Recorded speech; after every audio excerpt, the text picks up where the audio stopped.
कुछ लोग भूतों को देखते हैं, कुछ उनकी मौजूदगी महसूस करते हैं, लेकिन कुछ ऐसे भी होते हैं जिन्हें आत्माएं पहचानती हैं।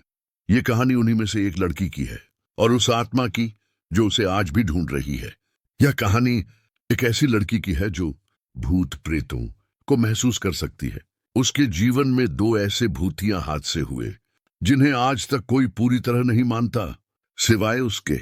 एक रात मैं, मेरा बॉयफ्रेंड और मेरी दोस्त यूं ही कार में घूम रहे थे। कोई खास प्लान नहीं था। तभी रास्ते में एक पुराना कब्रिस्तान दिखा। न जाने क्यों हमें वहां जाने का मन हुआ।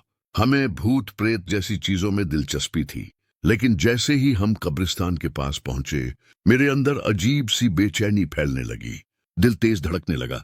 मेरा मन बार बार कह रहा था, ये जगह सही नहीं है। दोनों कार से बाहर निकल गए, लेकिन मैं वहीं बैठी रही, जैसे किसी ने मुझे रोक लिया हो। तभी मेरी दोस्त घबराई हुई दौड़ती हुई वापस आई और बोली कि उसने थोड़ी दूर कुछ अजीब देखा है। हम सब फिर से कार में बैठे और उसी दिशा में बढ़े।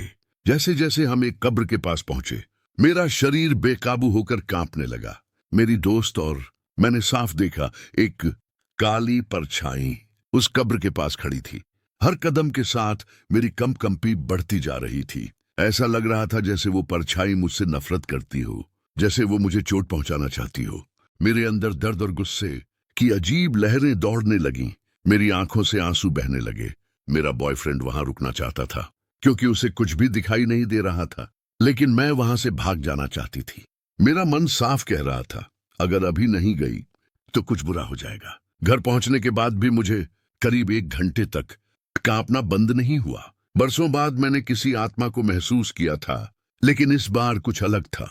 ऐसा लगा जैसे उस आत्मा का मुझसे कोई पुराना हिसाब बाकी हो।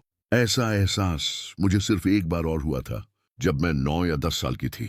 मैं और मेरी एक दोस्त पेड़ों के पास बने एक छोटे से क्लब के लिए सजावट ढूंढ रहे थे। तभी हमें सीमेंट की पट्टियों और जंग लगे टिन के डिब्बों का ढेर मिला। मेरी दोस्त दूसरी ओर चली गई और मेरी नजर एक छोटे से गड्ढे पर पड़ी। उस गड्ढे में एक डिब्बा था। जैसे ही मैंने हाथ बढ़ाया, उस गड्ढे से एक जली हुई काली और खुरदुरी हथेली ने मेरी कलाई कसकर पकड़ ली। ऐसा लगा जैसे मेरी कलाई आग में जल रही हो। मैं चीख पड़ी, खुद को छुड़ाने की कोशिश की, लेकिन पकड़ इतनी मजबूत थी कि मेरी सांस अटक गई। जब किसी तरह हाथ छूटा तो मेरी कलाई पर एक काले हाथ की छाप थी, गहरी और चमकती हुई। मैं डर के मारे अपनी दोस्त को बुलाने लगी। जब वो आई, निशान गायब हो चुका था।